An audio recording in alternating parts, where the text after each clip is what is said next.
Hi guys, எல்லாரும் எப்படி இருக்கீங்க? இப்போ கொஞ்ச நாளாகவே எல்லா இடத்துலையும் நல்லா மழை பெஞ்சிட்டு இருக்கு. ஏரியெல்லாம் ரொம்பிடுச்சு. இங்கே பாருங்கள், எங்கள் கிணத்துலையும் நல்லா தண்ணி வந்திருக்கு. இப்போ நெல் சாகுபடி பண்ணால் நல்ல அமோகமான விளைச்சல் இருக்கும். அதனால் எங்கள் வீட்டில் இந்த நிலத்தை ரெடி பண்ணி நெல் சாகுபடி பண்ணுறதுக்கு ரெடி பண்ணிட்டாங்க. தண்ணியாக இருக்கிற நிலம் ஃபுல்லாகவே நெல் நடுறதுக்காக ரெடி பண்ணியிருக்காங்க. இதோ பாருங்கள், இதுதான் நாற்று கற்றுகள்.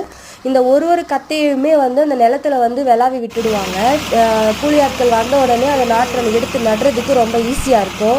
நிலத்தை குண்டு குழி இல்லாமல் சமமாக ஆக்குனதுக்கு அப்புறம் தான் நெல் நடவு பண்ணுறதுக்கு ரொம்பவே ஈஸியாக இருக்கும். அதனால் எங்கள் அப்பா டிராக்டர் நிலத்தை சமப்படுத்துது, அதுக்கு உதவி செஞ்சுட்டு இருக்காரு. நாளைக்கு எங்கள் வீட்டில் நெல் நடவு நட்டுடுவாங்க. நாளைக்கு எப்படி நெல் நடவு நடுறாங்க, நட்டதுக்கப்புறம் எங்கள் நிலத்தோட வீடியோ எல்லாமே நான் உங்களுக்கு பார்ட் 2ல ஷேர் பண்ணுறேன். இந்த மாதிரியான வீடியோ நீங்கள் பார்க்கணுன்னா எங்கள் சேனலை சப்ஸ்கிரைப் பண்ணுங்கள், எங்களுக்கு சப்போர்ட் பண்ணுங்கள். தேங்க்யூ.